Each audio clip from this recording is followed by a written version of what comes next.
Meus irmãos, estamos chegando à reta final dos nossos estudos em Salmos. Este é o penúltimo, não, o antepenúltimo, temos mais um ainda para encerrar o Salmo de 150, e depois umas aplicações, então nós temos aí mais 2 quinta-feiras estudando os Salmos. Concluiremos hoje esse brilhante e maravilhoso Salmo, o Salmo de número 119, na semana que vem, Salmo 120 ao 150, e enfim, aplicações cristãs no livro de Salmos para os dias de hoje.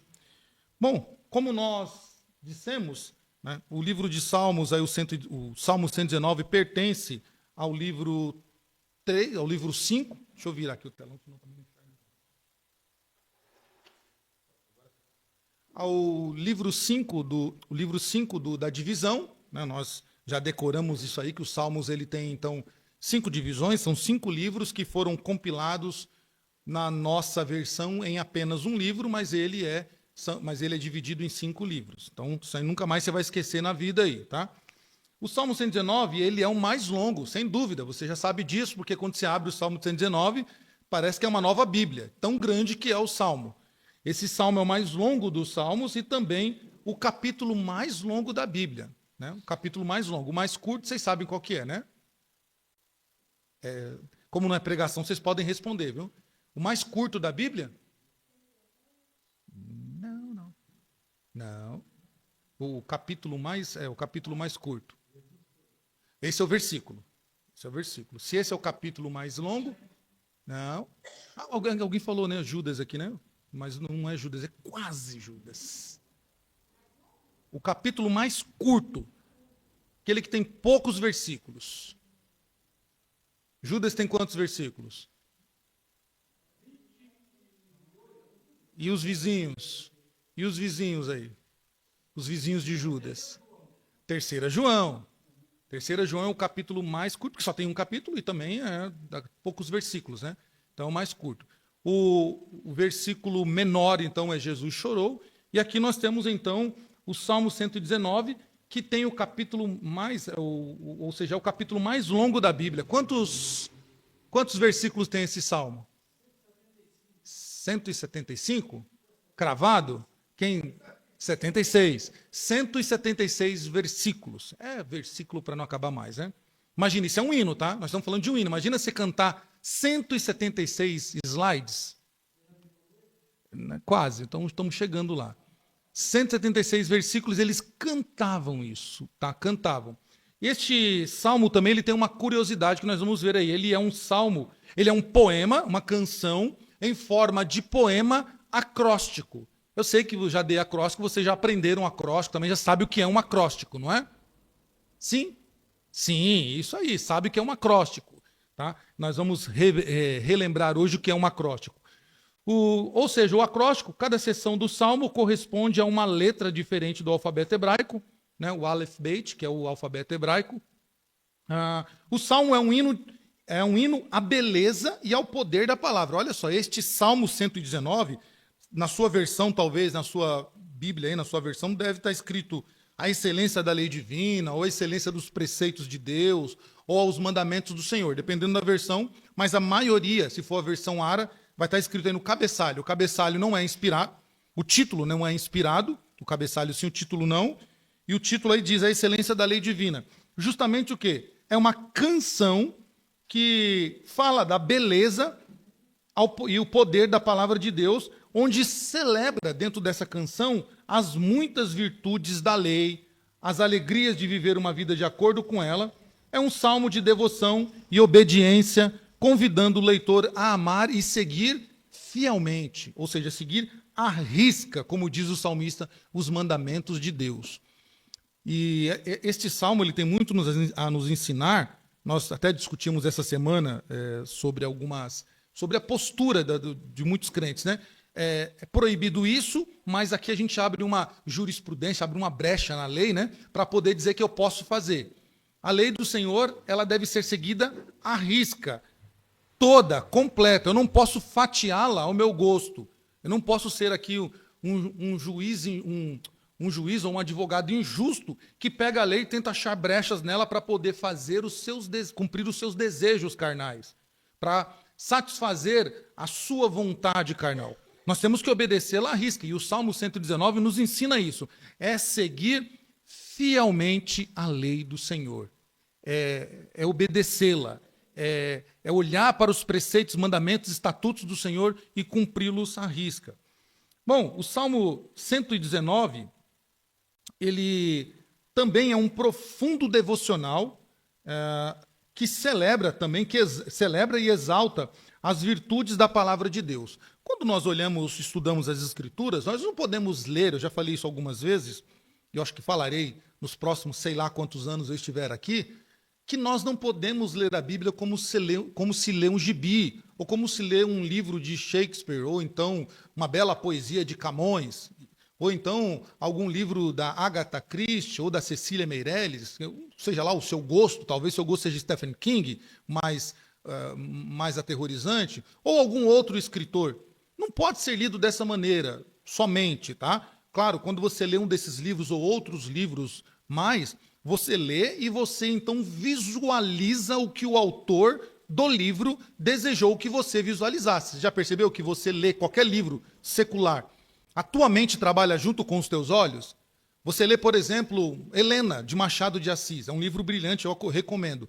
Quando você lê, está lendo Helena, que é um romance, você então está visualizando a Helena, você está visualizando aquele rapaz que ela é apaixonada, a família dela, o bosque que ela está, a casa central no terreiro, lá da fazenda onde eles moram, o trajeto que a Helena faz rumo à casa do seu apaixonado, o sol da qual ela descreve, você consegue então imaginar todo o sol. Você consegue descrever isso porque a intenção de Machado de Assis era que você, ao lesse o livro, visualizasse com os seus olhos, você também usasse a sua mente para materializar aquilo que ele deixou em letras. Se nós fazemos isso com os livros brilhantes, de poesias, de ação, ficção ou qualquer outra coisa que seja, por que não com a Bíblia? Por que com a Bíblia é diferente? Nós lemos com os olhos e fica ali. Já perceberam que é assim que nós fazemos? E aqui eu sei que eu posso dizer assim, quem nunca fez isso que atira a primeira pedra, né? Claro, todos nós fizemos isso. E talvez nós estejamos fazendo. E talvez seja esse o motivo do nosso esfriamento. Talvez seja esse o motivo de que nós não engatamos a terceira e vamos aí com o carro a mais velocidade na fé. Talvez seja o motivo em que a gente ainda tem dúvidas acerca de doutrinas elementares da fé cristã. Então perceba, eu não posso abrir a Bíblia e lê-la somente com os meus olhos. Eu preciso usar a minha mente, a mente aqui na nossa teologia está falando de raciocínio e emoção, está trabalhando de intelecto e coração, sentimento. Eu preciso ler então e materializar aquilo que Deus quis que eu materializasse.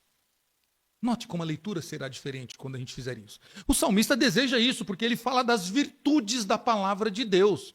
Quando eu leio o Salmo 119 por ler, eu vou decorar alguns versículos fáceis, né? Como purificará o jovem o seu caminho, observando a lei do Senhor, e lâmpada para os meus pés é a tua palavra, e etc, etc. Mas eu não estou conseguindo observar as virtudes, ou seja, se eu ler com os meus olhos e então começar a usar as outras faculdades que Deus me deu para materializar aquilo que eu estou lendo, então eu vou conseguir enxergar as virtudes da palavra de Deus ali. E quando eu conseguir, então, fazer com que minha mente e meu coração, ao mesmo tempo que meus olhos leem, minha mente e o coração, elas trabalhem junto com aquilo, eu vou começar a compreender e vou começar a entender que eu preciso fazer aquilo. É aquilo que eu preciso fazer. Eu não estou cumprindo com aquilo da qual a palavra me pede que eu faça, eu consigo enxergar essas virtudes. Então, o desejo do salmista era que as virtudes da palavra de Deus fossem de fato vistas, entendidas e sentidas. Porque você pode abrir a Bíblia e dizer assim, por exemplo, se qualquer pessoa aqui presente ou qualquer outra pessoa que passe na rua e me ouça agora, qualquer pessoa sabe que na lei do Senhor é proibido matar alguém. Não importa a causa. A não ser legítima defesa, mas mesmo assim não é vontade de Deus que alguém mate um outro. A pessoa leu isso aqui, está lá na palavra de Deus. Mas tem coisas que nós olhamos, enxergamos ali escrito, mas nós ou não concordamos, ou nós fazemos vistas grossas, porque o nosso intelecto e nossos sentimentos não captou aquilo, não conseguiu não foi visto aquilo. Os olhos viram. Lembra que Jesus falou? Aquilo que ainda não chegou ao coração do homem, que os olhos não viram, que os ouvidos não viram. Quando a gente enxerga essas coisas que estão ocultas a nós, então tudo a nós é revelado. Na questão da palavra de Deus, tem coisas, por exemplo, mentira. Eu precisaria pregar sobre mentira aqui? Precisaria pregar sobre mentira? Que mentira é pecado? E se você não sabia, mentira é pecado. Está na palavra de Deus. Os mentirosos, eles ficaram fora do reino de Deus, até porque a mentira tem um pai. E você vai ficar surpreso agora com o que eu vou te falar. Acho que ninguém nunca te falou, você vai ficar surpreso. Então, ainda bem que você está sentado, que a notícia é bombástica. Primeira mão. O pai da mentira é o diabo. É o diabo. E todos aqueles que usam uma mentira como sua ferramenta está fazendo aquilo da qual o pai da mentira pratica. Então, se eu faço algo cujo a característica pertence a um ser que não é Deus, é o diabo, logo eu sou um seguidor ou um filho do diabo se eu uso a mentira como minha ferramenta diária e prática comum. Se eu tenho essa noção, se eu li isso, por que eu minto? Por que nós mentimos? Porque nós só lemos. Não houve a questão cognitiva, intelecto, para me compreender aquilo. E não houve o sentimento trabalhando junto para eu entender. Eu não posso mentir não posso pecar contra o meu Deus. Eu não posso fazer isso contra aquele que me salvou. Eu não posso violar o mandamento do Senhor, eu não posso violar a sua palavra, os seus preceitos, estatutos e a sua lei. Estão conseguindo entender, irmãos, como é diferente a leitura quando ela é feita nessas três esferas? Visão, razão e sentimento. O salmista, então, deseja isso. E neste salmo, ele gasta aqui ele gasta no uso de imagens, metáforas, para descrever a lei, né, como ela é bela, como ela é poderosa, e a sua ênfase na meditação e na obediência. E lembra o leitor da importância de uma vida vivida de acordo com os mandamentos de Deus. Então, o autor aqui ele vai usar figuras, como, por exemplo, lâmpada, luz para caminho.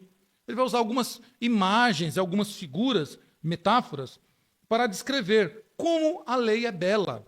E, além de bela, como é poderosa. E aquele que medita na lei do Senhor e a obedece, ele então tem uma vida que vai ser vivida de acordo com os mandamentos de Deus. Ou seja, ele vai fazer a vontade de Deus, vai cumprir aquilo da qual a palavra de Deus diz. O que é o amor? O amor é que se obedeça a Deus. Esse é amor. Não é aquela coisa hollywoodiana de Romeu e Julieta, eu amo você, faz coraçãozinho, caixinha de bombom, não. Isso é paixão, isso é sentimento mais humano. O amor que as Escrituras descrevem é que nós guardemos a sua palavra. Esse é o amor, obediência a Deus. É isso que Deus exigiu do homem desde Adão.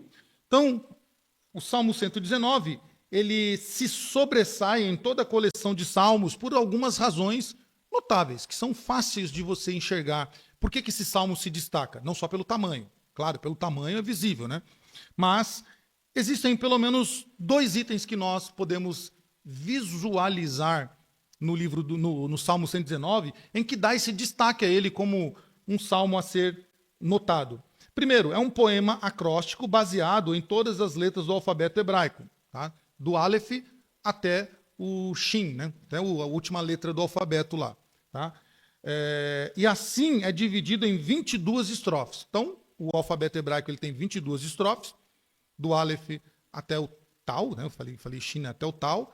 Então, cada letra vai ser com uma estrofe. Tá? Em algumas versões, algumas Bíblias vai estar bem descrito ali. Cada bloco de versículos vai estar lá. O Aleph, depois o Beit, depois vai indo, o Dalet, o Re, o Vav, vai indo. Tá? Todos os versículos e cada estrofe começam com a mesma letra do alfabeto. Isso é outra coisa que você vai ver interessante. Se você pegar, daqui a pouco eu vou mostrar para vocês no hebraico vai estar lá o Aleph e todas as estrofes vão começar com Aleph. No bloco 2, começa com Beit, e cada estrofe vai começar com a letra Beit, até o final, Tal. O fato de ter 8 versículos em cada estrofe o torna mais longo de todos os salmos. Isso é outra curiosidade. Nota, e é intencional. Eu quero que você saiba que a maneira conforme o Salmo 119 está dividido é intencional. Cada bloco de letras tem 8 versículos, de forma intencional. E faz com que esse salmo também se torne um salmo longo, né, com 176 versículos. O efeito do acróstico é notável, tanto aos olhos quando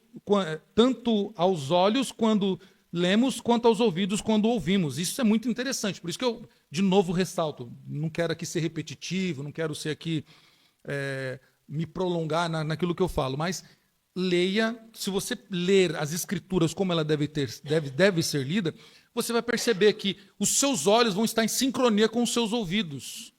Vai estar em sincronia com o seu coração, com a sua mente. Você vai ler e vai ser notório essa divisão da qual o salmista faz o propósito, né? De você perceber essa divisão tanto aos olhos quanto aos ouvidos. Tá? Uma característica marcante nesse salmo é o uso das imagens e metáforas para descrever a lei. Toda vez que o salmista vai se referir à lei, ele vai usar uma metáfora, uma figura de linguagem, para facilitar a compreensão do leitor e para também ajudar a memorizar o salmo, que é longo, é uma canção, nunca se esqueça, é uma canção em forma de poema, em que os judeus vão decorar isso aí. Então, a figura de linguagem, a imagem, ela serve também para ajudar a guardar as características ou a riqueza da poesia, e assim, uma vez decorada, uma vez colocada no coração, então a pessoa sabe o que é pedido a ela para cumprir. O salmista, ele usa uma variedade de termos diferentes para descrever a palavra de Deus. E aqui ele usa, por exemplo, você vai ver por muitas vezes aí no Salmo, estatutos, preceitos, mandamentos e juízos. Tudo isso é lei de Deus. Mas ele vai usar, em alguns momentos ele vai usar lei, outras vezes ele vai usar estatutos, outras vezes preceitos, outras vezes mandamentos e outras vezes juízos. Cada um desses termos é usado para destacar um aspecto diferente da lei. Então ele vai usar preceito para descrever um aspecto da lei. Vai usar estatuto para descrever um outro aspecto da lei. E o papel da lei na vida dos fiéis de Deus. Por exemplo, o termo preceito é usado para descrever a lei como um conjunto de diretrizes para uma vida correta, enquanto o termo juízo enfatiza o papel da lei como um padrão de justiça. Notem, lei, mas ele vai usar o estatuto para mostrar, né, para o leitor que existe um conjunto de diretrizes muito claro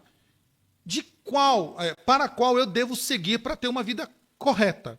Então, se eu quero ter uma vida correta, eu preciso seguir os preceitos do Senhor. Mas quando eu quero falar da justiça e da retidão de Deus, da pureza do Senhor, eu vou usar os seus juízos. E juízos, quando nós usamos essa palavra juízo, nós também conseguimos separar o que ela quer dizer, né? Por exemplo, você está fazendo mau juízo da minha pessoa? Note que você está dizendo, você está falando, você tem então um conjunto, você está me julgando por um conjunto de valores da qual eu não tenho? Você está fazendo a pergunta para a pessoa, você está me dizendo então que eu sou mau, uma má pessoa? Ou que eu sou ruim? Então você está dizendo para a pessoa que existe, nesse diálogo, há um padrão, tá? Há um padrão de justiça e equidade, da qual nós definimos pessoa reta, pessoa justa, pessoa injusta, pessoa não reta. E quando nós falamos de preceitos também, nós enfatizamos aí no nosso dia a dia das pessoas como que a pessoa deve seguir a lei. Por exemplo, você fala assim, minha filha, teme a Deus, olha, segue uma vida justa, uma vida reta. Em outras palavras, está dizendo para ela, siga preceitos corretos, pare de beber, de fumar, de se prostituir, de usar o que você está usando, de mentir, de fazer... Você está dizendo para ela, siga preceitos corretos. Então, é bem interessante a troca de palavras que o salmista faz para nos fazer compreender aqui a beleza da lei do Senhor e o que nela contém para que todas as áreas da nossa vida sejam moldadas pela lei do Senhor. Um outro tema interessante, o tema-chave do Salmo 119, é a ideia de meditação na lei. Note, de novo, né? Mais um pouquinho aqui. A gente não pode só ler, mas a gente precisa também o quê? Meditar na lei. Né? De certo, você já se meditou em algum conselho que você recebeu. Alguém deu um conselho, somente as esposas, né? Medita no que eu estou falando, meu esposo. Você está dizendo para ele, olha, pense bem naquilo que eu estou te dizendo.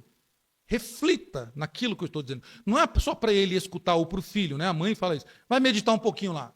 Eu sei que todos nós já passamos pelo cantinho do castigo lá quando a gente fez alguma arte, a mãe vai meditar um pouquinho. Você senta lá e fica lá refletindo sobre a sua atitude. Então, no caso do Salmo 119, o autor quer que nós reflitamos sobre o que está sendo lido. Por exemplo, lâmpada para os meus pés e luz para o meu caminho, a tua palavra, Senhor.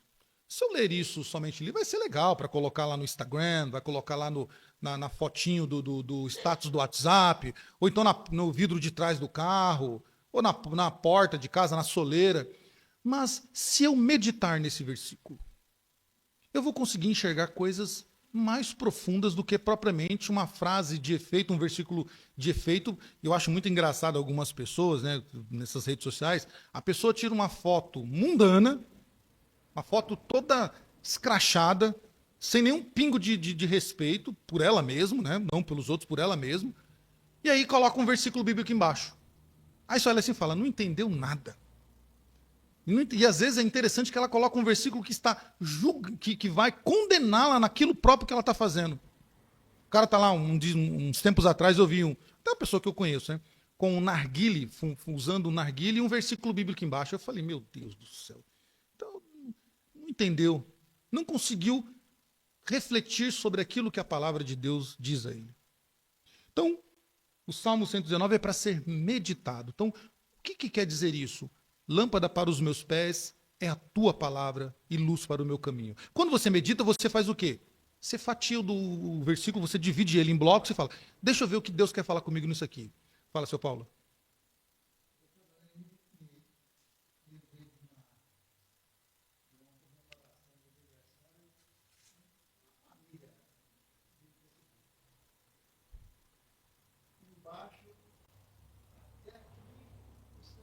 Nos ajudou.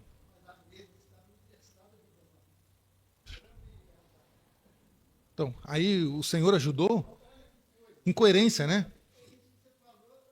A incoerência. Então, a incoerência.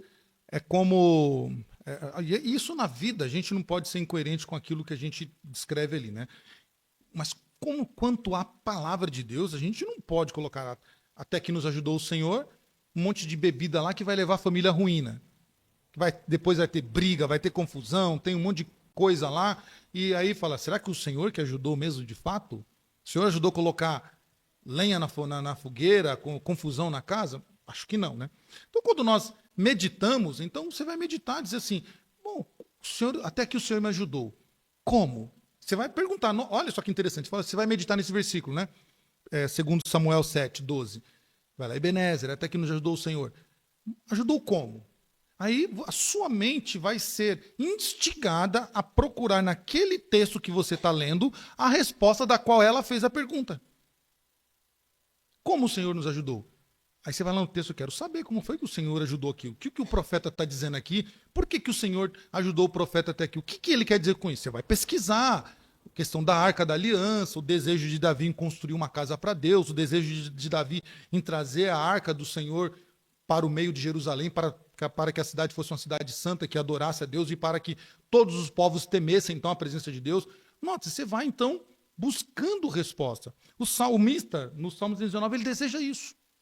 Que se leia, que se cante, mas que se medite naquilo que está lendo, para que os preceitos, estatutos, juízos do Senhor sejam de fato obedecidos, não um terço, mas à risca. E no versículo 97, por exemplo, nós podemos ver o salmista declarando isso que é tão bonito, né, mas que eu preciso também meditar. Ó, quanto amo tua lei, é a minha meditação o dia inteiro. Olha que interessante. Isso pode ser o tema da meditação, e esse tema da meditação está intimamente ligado à ideia da obediência, pois o salmista reconhece que a lei do Senhor não deve ser apenas compreendida intelectualmente, mas também abraçada e vivida na vida diária. Por isso que ele está dizendo, como eu amo a tua lei. Não é só questão de enxergar e entender, mas é questão também do sentimento, amar, ou seja, obediência. Então, Senhor, ele podia tirar o amor e colocar assim, como eu obedeço a tua lei, Senhor. Ela é o meu raciocínio o dia inteiro, é o meu raciocínio e a minha prática durante todo o dia. Viu como quando você consegue meditar, você consegue então olhar para o mesmo versículo e captar aquilo que o salmista desejou, aquilo que Deus inspirou o salmista a escrever para que nós pudéssemos então descrever? Não é só eu amo. Como eu obedeço a tua lei, Senhor. Ela é o meu raciocínio o dia inteiro, porque eu fico pensando nela. Eu fico então meditando nela. E ela é a minha prática todo o dia. Se a gente não fosse tão presteiro, a gente dava um glória, né? Mas segura, tá? Porque é bonita a palavra do Senhor, é muito linda quando nós olhamos e enxergamos ela dessa maneira. Não só tratamos a palavra como um livro que daqui a pouco vai chegar em casa, jogar em cima da mesa, no sofá, na estante, e só vai lembrar dele no domingo. Não é isso. Eu preciso ter essa disposição do salmista. É meditação o dia inteiro, ligada com a ideia da obediência. O salmista, então, ele reconhece que deve compreender a lei do Senhor, e não só compreender, mas obedecê-la. Irmãos, e tem situações na palavra de Deus que você vai ler, que você vai compreender, mas você não vai querer obedecer. E as Escrituras, o lindo, belo das Escrituras, é justamente que ela coloca exemplos disso para que a gente possa ver, ler e não cair no erro que caíram. Por exemplo, já que está em moda, né? Davi, ele sabia do erro que ele ia cometer. Ele sabia que a lei condenava o adultério. Ele entendia que o adultério levaria ao apedrejamento, mas Davi não quis obedecer. Davi desobedeceu a Deus. E outros homens, como Sansão também entendia, compreendia, mas não quis obedecer. E tantos outros que a Bíblia fala. Então, tem situações que a gente não vai querer compreender, que a gente vai compreender, vai ler e compreender, e aí quando chega na hora de obedecer, irmão, não tem conversa. Eu tenho que obedecer mesmo eu não concordando, mesmo eu não gostando, porque aquilo que Paulo fala, a carne milita, ou seja, trava um duelo feroz contra o espírito. Durante todos os dias, e possivelmente hoje, todos nós aqui, tivemos esse duelo entre a carne e o espírito. A nossa carne desejou pecar contra o Senhor durante esse dia. E possivelmente até mesmo pecamos. Porque há esse duelo entre a carne e o espírito. Então a nossa vontade não é obedecer à palavra de Deus, mas tem situação que a gente não tem, que a gente tem que falar, eu vou obedecer, mesmo eu não entendendo, mesmo eu não concordando, mesmo eu achando que não tem problema, eu vou obedecer à palavra do Senhor. E ponto final. Isso acontece quando nós temos a oportunidade, por exemplo, de levar vantagem em alguma situação. A gente fala assim, mas ninguém vai ver, ninguém vai ficar sabendo, eu vou aqui fazer um negocinho aqui, ninguém vai saber. Mas Deus sabe. E esse seu ato é um ato de desobediência à palavra de Deus. Então, não concordando ou deixando de concordar, o nosso papel é obedecer. Por isso que o salmista ele convida, ele instiga o seu leitor a obedecer a palavra do Senhor. E aqui, para a gente entender o que é o acróstico, eu já passei, mas só para você lembrar, tá? O acróstico, né? Há ainda essa literatura, na literatura hebraica, é muito usada, não só no Salmo. Você vai encontrar isso, por exemplo, em Eclesiastes, em Jeremias, você vai encontrar também essa questão do acróstico. Porque é um estilo na poesia hebraica que eles gostam de usar, né? Esse arranjo alfabético, chamado de acróstico. Nesse arranjo, cada verso é iniciado com uma letra do alfabeto hebraico, mas também pode ser a letra do meio ou a letra final, tá? Dependendo aí do organizador poético, ele pode usar tanto a primeira letra, quanto a letra do meio, quanto a letra final para dar um padrão ao seu poema. Por exemplo, nós temos ali a palavra Deus e alma. eu compus, tá? Ali é a composição minha. Eu compus ali ó, um pensamento sobre Deus, sobre a lei de Deus, com a palavra Deus. Então eu fiz isso, né? Darei a minha vida enquanto viver de forma única e exclusiva ao meu Salvador. Isso é a autoria minha, tá? Então eu peguei lá Deus e falei assim, como é que eu posso agradar a Deus? De que maneira eu posso ser obediente a Deus? Então eu fui lá e preenchi. Darei minha vida. Esse é um acróstico. Você forma um pensamento, ou uma canção, ou um salmo, ou uma poesia, ou escreve algo de forma poética, dessa maneira.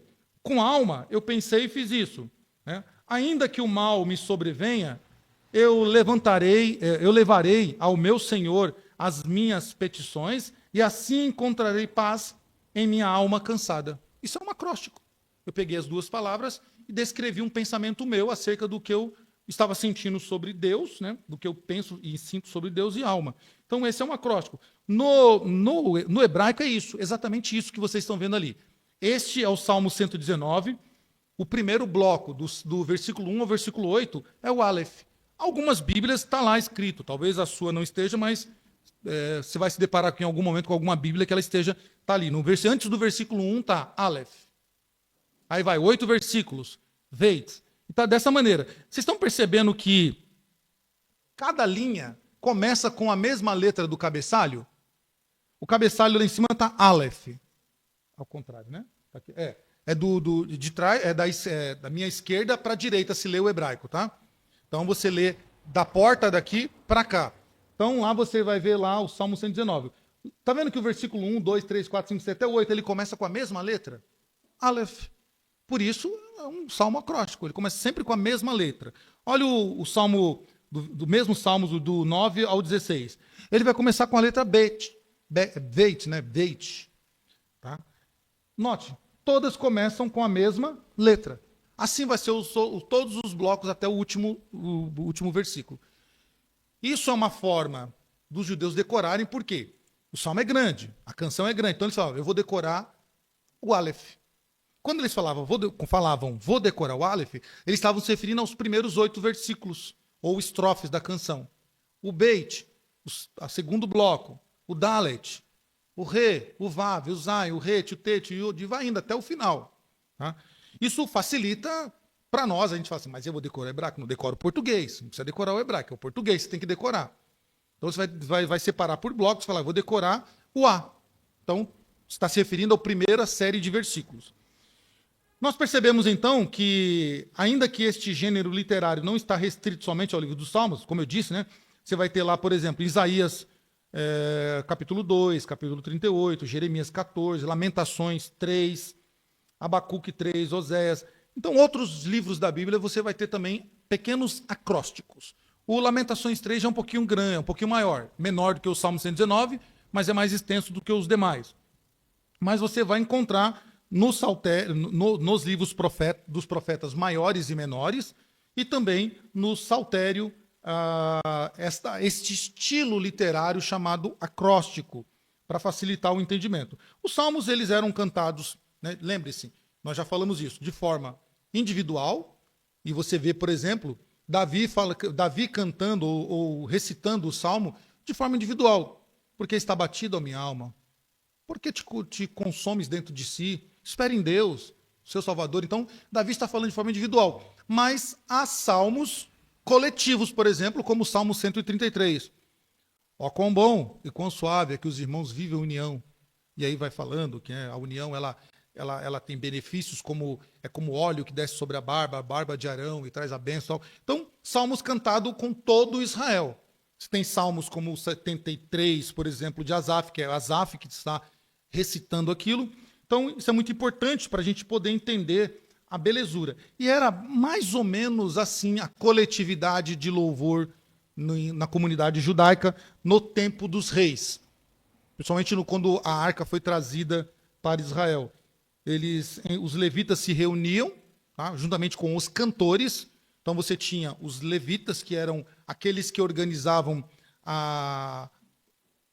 toda a logística do templo, do local de culto, né? O templo vai vir depois, mas onde está a arca. Então eles separavam tudinho, eles tinham o seu uniforme, que era as vestes brancas, com toda a estola sacerdotal, e tudo aquilo que está descrito lá em Êxodo, que Deus deu a Moisés, foi Deus que deu o modelo de como eles iriam se vestir. Os cantores, preparados também pelos levitas, eles tinham a função de cantar, não só para a comunidade, mas cantar também nas guerras. O que eles cantavam? Bíblia. Eles não cantavam louvores que eles inventavam, era Bíblia que eles cantavam, ou seja, aquilo que eles tinham em mão. O que eles tinham em mão? A lei, a Torá. Tá? Gênesis, Êxodo, Números, Deuteronômio, Gênesis, Êxodo, Levíticos, Números e Deuteronômio. Era o que eles cantavam. Eles cantavam a palavra de Deus. Mais ou menos assim. Este Salmo 119, ele é o terceiro salmo dentro do livro dos Salmos que falam da lei. Tá? Eu sei que você está lendo ali, mas eu vou tirar para você não colar. Quais os outros dois salmos que nós já estudamos que falam sobre a lei do Senhor? Lição de casa agora, hein? Olha lá, chamada oral. Quais os outros dois salmos que nós já estudamos que falam sobre a lei do Senhor? Tá fácil, hein? Tá muito fácil. Não.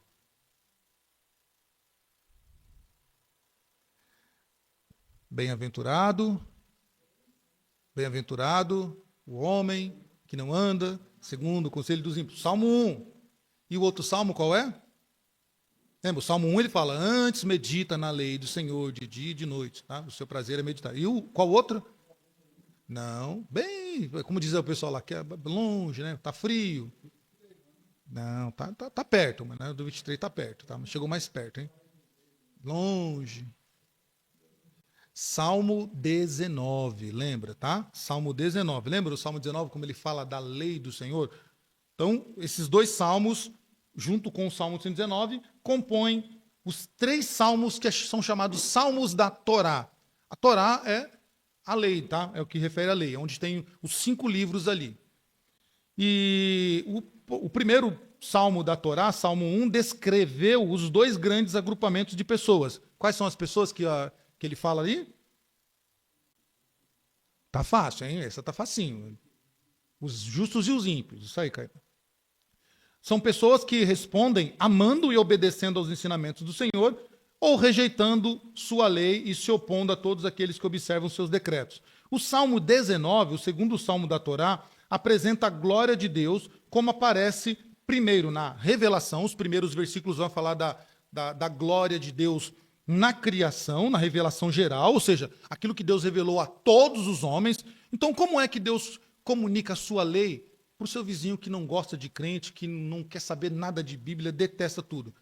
Deus revela a sua palavra para ele todos os dias, com o sol, com a chuva, com a lua, com as estrelas, com a criação. Então, o Salmo 19 diz isso. E apresenta a glória de Deus, como na revelação geral, encontrada na criação, do versículo 1 ao 6. E do versículo 7 até o 14, vai falar então da revelação redentora especial na sua palavra. Então, essa segunda parte, Deus vai falar da palavra, da sua lei, de forma especial e redentiva. Tá? Então, nunca mais esqueça, hein? Salmo 1, Salmo 19 e Salmo 119. Tá aqui, beleza. Salmo 1 mais 100, você pega o 1, traz o 1 e encosta no 19, o que que dá? 119. Olha, a matemática nos ajuda também a aprender a palavra de Deus, né? Se você esquecer o terceiro salmo, só pega o 1, encosta no 19 e virou 119. Você fala, eu sabia que era isso. Entendeu? Matemática também nos ajuda. Esse segundo salmo da Torá designa a revelação redentora do Senhor, o Deus da aliança, como a lei, os seus estatutos, preceitos, comandos, temor e ordenanças. Por essa variedade de terminologias, o Salmo 19 antecipa uma exposição mais completa do papel da lei do Senhor, ou da Torá, na vida do povo de Deus, como desenvolvido de forma mais didática no Salmo 119. 100 salmos depois. Então, note, né? 100 salmos depois, aparece, né, a lei do Senhor de novo sendo trazida à tona, sendo trazida à memória do povo, ao coração do povo. E apesar de vários salmos se referirem à lei do Senhor, apenas o Salmo 19 e 119 empregam todos esses 6 termos. Somente esses 2 salmos. Isso é algo curioso, né? É algo para a gente anotar depois.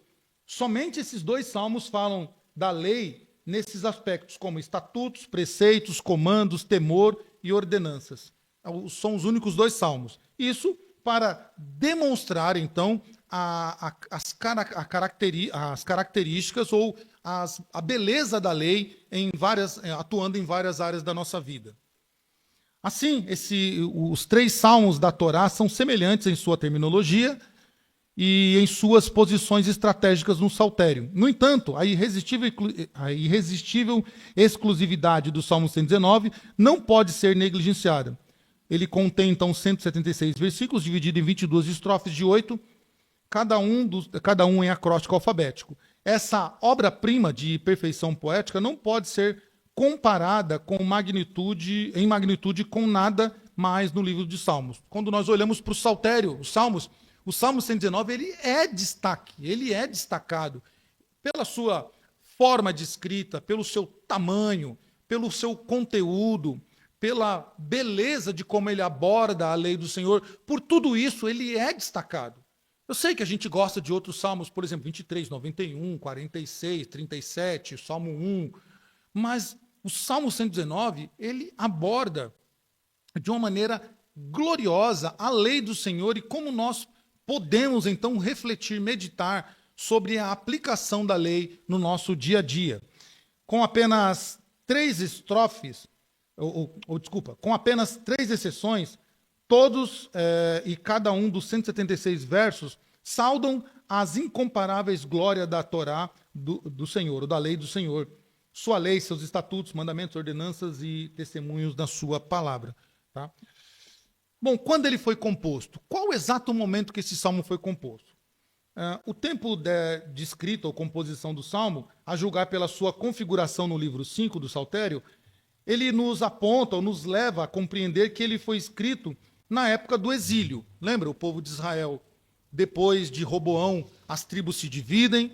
Então, nós temos 2 Israel, né? Israel do norte, composta por 10 tribos, tendo Samaria como capital, e Israel do norte, sendo Belém, né? O Judá, a tribo majoritária, Judá e Benjamim, da onde ficam, por um certo momento, os reis que temem a Deus, enquanto o reino norte ele cai na idolatria, cai na prostituição cultural e é o primeiro a ser levado cativo pela Síria, e depois o reino do sul, o reino de Judá e Benjamim, é levado pela Babilônia por Nabucodonosor. Então, esses 2 tempos que eles são levados cativos por essas nações, chamamos isso de tempo do exílio, o tempo em que esses 2 povos levaram cativos o povo de Israel do norte e do sul, deixaram governadores representando essas duas nações, a Síria e a Babilônia.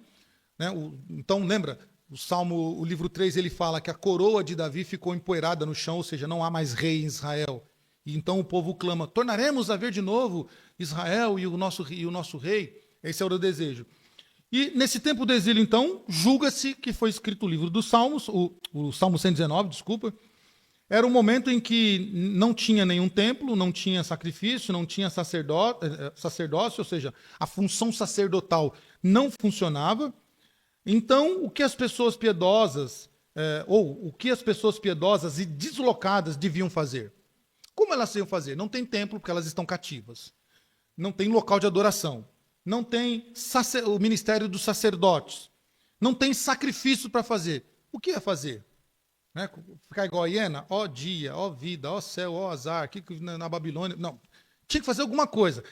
Entende-se, então, que essas pessoas piedosas, que estavam deslocadas em terras estrangeiras, elas deviam continuar o culto a Deus. E de que forma elas faziam isso?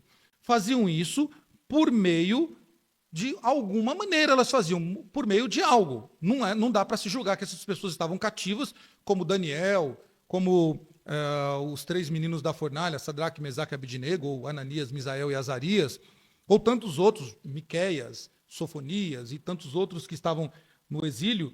O que eles faziam? Não dava para imaginar que eles não possuíam nenhum culto regulamentado. Então, julga-se, os estudiosos, que o que prevaleceu por muitas décadas foi o olhar criterioso, didático e assertivo acerca da palavra de Deus. Ou seja, os judeus estavam em terras estrangeiras, porém eles guardavam a palavra de Deus. É o que o salmista diz no Salmo 119, né? O que ele diz?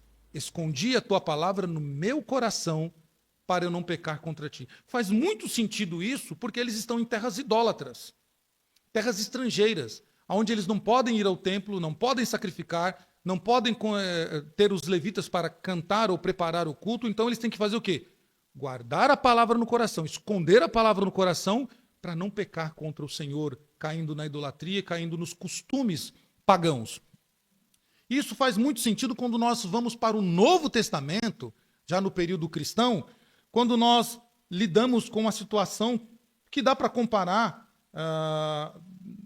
que ocorreu por algumas décadas já no primeiro século. Perto do ano 70, né, por algum tempo, os romanos não permitiram que um sobrevivente da Judéia sequer entrasse em Jerusalém. A partir do ano 70, ali, quando houve aquela destruição de Roma, então, o Nero, lembra? O Nero tocou fogo na cidade e colocou a culpa em quem? Nos cristãos. E então os cristãos estavam proibidos de chegar na Judéia. Nenhuma pedra do templo havia sido deixada em cima da outra. Então, o que a diáspora, né, ou seja, a dispersão, fez para preencher o vazio de não ter um templo, sacrifício sacerdote nos últimos 2000 anos? Isso se entende, então, que eles foram saciados, alimentados pela palavra de Deus, porque não demorou muito para que os judeus dispersos, aqueles que estavam fora do seu território, encontrassem o caminho, de acordo com a tradição rabínica. E aqui a tradição rabínica ela nos ajuda muito a compreender algumas coisas que não foram escritas no período do Novo Testamento. E a tradição rabínica, ela entende, então, que o piedoso substituiu o templo pela lei, pela palavra. Já que não poderia ir ao templo, não poderia cultuar, o que eles poderiam fazer? Guardar a palavra no coração. O estudo da lei tomou o lugar da oferta no sacrifício. Com relação a esse desenvolvimento, a tradição judaica ela vai declarar algo bem interessante. Isso aqui não é Bíblia, é escritos judaicos, tá? Que vão nos ajudar a compreender coisas da época, como, por exemplo, o historiador Flávio Josefos nos ajuda a entender o que aconteceu nos tempos de Jesus acerca da tratativa política, cultural e espiritual dos tempos que nós não temos esse relato. Então, esses escritos judaicos, ele diz assim, a Mishnah, por exemplo, declara que o estudo da lei transcende todas as coisas, sendo maior que o resgate da vida humana, sendo maior do que o resgate da vida humana, do que a construção de templo e honra ao pai e mãe. Então eles entendem que a lei do Senhor ela é suficiente para o povo e ela é maior do que qualquer local que o povo possa se reunir. Tá? Essa é a Mishnah. Esse rabino chamado Samuel, ele, que não sou eu, claro, né? Ele inicia, né, declarando em nome de Rabi, o estudo da Torá é mais importante do que a oferta diária de sacrifício. Notem, tradição judaica está dizendo, a palavra é maior do que o local de culto. A palavra é maior do que qualquer tipo de sacrifício. Porque eles tiveram, o povo judeu, por várias vezes, no Antigo Testamento, no Novo Testamento, ficaram longe das suas terras, longe do templo, longe dos sacrifícios, longe da equipe sacerdotal. Então eles tinham que fazer alguma coisa. O salmista dá essa dica. Esconde a palavra no coração, que aí você não peca. Então, isso é uma dica para nós, para a gente aprender, né? Guardando a palavra, nós não vamos pecar. Do ponto de vista da nova aliança, essa transição pode ser percebida como um desenvolvimento muito positivo. A palavra substitui o ritual. Salomão, então, ele diz que edificou a casa, né? Salomão edifica a casa para o Senhor, de acordo com o nosso irmão Estevão, um dos primeiros diáconos cristãos, ele escreve que Deus não habita, né, não habita o Altíssimo em casas feitas por mãos humanas, ou seja, Deus não habita em casas feitas por mãos humanas. Vós que recebeste a lei, Estevão vai falar, o nosso Deus não habita o Altíssimo em casas feitas por mãos humanas. Vós que recebeste a lei e não as guardastes. O que o Estevão está querendo dizer aqui? Você acha que Deus vai habitar um templo aqui feito por mãos humanas? Vocês que receberam a lei, vocês foram entregues a lei a vocês, mas vocês fizeram o quê? Não obedeceram. É isso que Estevão está dizendo. Deus não vai habitar nesses templos feitos por mãos humanas, porque vocês rejeitaram a lei. Portanto, manter a lei de Deus deve sempre ter... Portanto, manter a lei de Deus deve ser algo que nós devemos ter esta prática diária, de principal local na nossa vida. Antes de qualquer coisa, a lei de Deus, a palavra de Deus, deve ter a primazia sobre nós. É isso que os judeus do Novo Testamento, durante a diáspora, fizeram, e também lá o povo no exílio fez. E eles dão aqui, então, ênfase na lei do Senhor como bússola para o povo. A marca registrada do Salmo 119 é que, por meio do ministério do Espírito, a lei é descrita no coração do remanescente, né? Isso pode ser conferido também com a carta de Paulo aos Coríntios. É confirmada em Ezequiel 36, quando Deus fala da mudança de coração. E isso é uma virtude do sangue da nova aliança. Jeremias vai falar desse pacto agora, dessa aliança nova que Deus faz no coração do homem.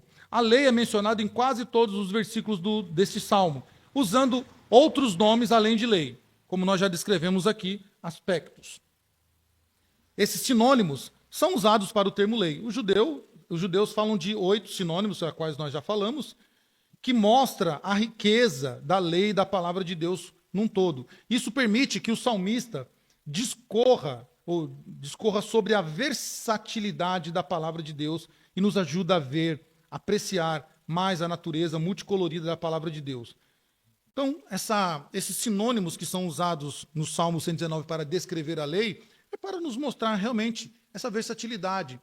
Como a lei do Senhor, a palavra de Deus, ela nesses sinônimos alcança todas as áreas da nossa vida. Então, esse uso dos sinônimos, tanto no Salmo 19 como no 119, é para mostrar que a palavra de Deus ela é suficiente não para um pedaço da nossa vida. Aqui está a riqueza de nós meditarmos, mas é para o todo da nossa vida. O todo. E é isso que intenciona o salmista. Aqui, já encerrando, as 8 palavras usadas pelos salmistas, elas têm um significado bem interessante. Eu vou passar rápido, depois você vai ter a disponibilidade desse material para meditar e estudar mais. Mas, por exemplo, ela usa a lei 25 vezes. E lei fala do quê? Ensinamento, instrução. Isso tem a ver com aprender aquilo que é a vontade de Deus. E isso que diz Provérbios 28:7. Aquele que guarda a lei, ou seja, o ensino, é filho do que discerne. E a lei ela pode significar aqui para o leitor do Antigo Testamento, todo o Antigo Testamento. No caso dos salmistas, se refere aos 5 livros primeiros, né? O Gênesis até Deuteronômio, mas para aquele que já está lá no Novo Testamento, pode significar toda a lei, os 3 blocos de lei. Lei, profetas e escritos. Tá? É o chamado Ketuvim lá. Ou os resquícios da antiga aliança necessária para receber a vida. No que nós estamos tratando de Gálatas, né? O ser que eles estão querendo ali. Um conjunto de leis que deve ser observado e deve ser praticado. Nós vemos aí, então, a palavra, o salmista usa a palavra, que é davar, né? Ele usa 24 vezes. Isso aqui tem a ver com exposição ordenada em um discurso, é uma forma ou meio por qual Deus comunica a sua vontade, ou seja, a sua palavra. Tá? Então, a lei do meu jeito. Um outro aspecto aqui fala de promessa, que é o Inha, 19 vezes. Vai falar de provérbio, ditado, declaração. É uma expressão da vontade de Deus naquilo que ele diz. Também o salmista vai usar como mandamento 22 vezes. Vai falar de preceitos que exigem obediência, dever, responsabilidade imposta. Vai dar uma ênfase, vai enfatizar, melhor dizendo, o direito de Deus de determinar a base do nosso relacionamento com Ele. É mandamento de Deus e quem estabelece o mandamento é Deus. O salmista vai usar estatuto, que vai falar de instituição, ou seja, é uma gravação, um cinzelamento, é o testemunho permanente da vontade de Deus.